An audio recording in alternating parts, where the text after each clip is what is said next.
1, 2, 3, 4. Whitney Houston's in Pokemon Yellow.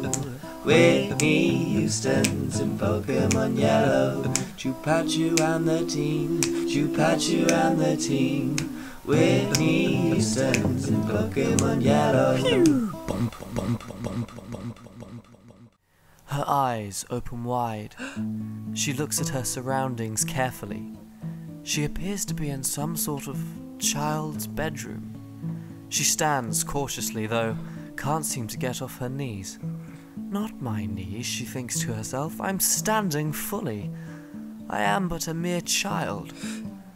A wave of nausea sweeps itself through Whitney Houston's body. She thinks back to the last things she can remember. Ah, yes. Memories come flooding back.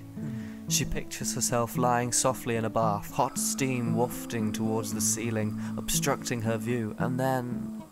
what is that small shape? A rat! A rat with the bubonic plague of all things! A pain in her foot, bitten, no less. She sees herself kick away the rodent. Alas, I fear the end is nigh. Here she stands now, in a strange, strange land. I should be deceased, Whitney Houston says aloud to herself, partially to prove that she does indeed exist. She sees steps leading downwards, perhaps to a dungeon, perhaps even to hell. Even as she thinks it, she realizes how preposterous it sounds.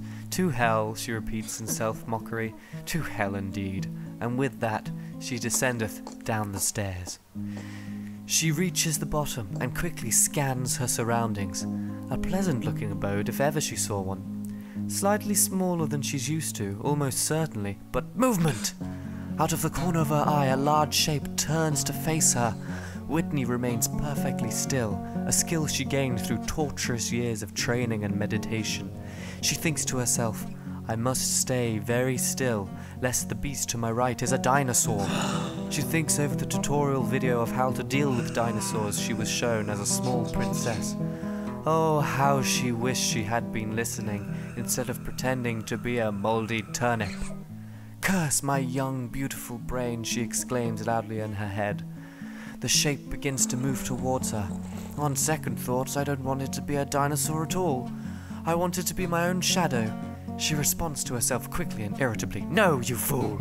Your shadow moving on its own would spell certain disaster.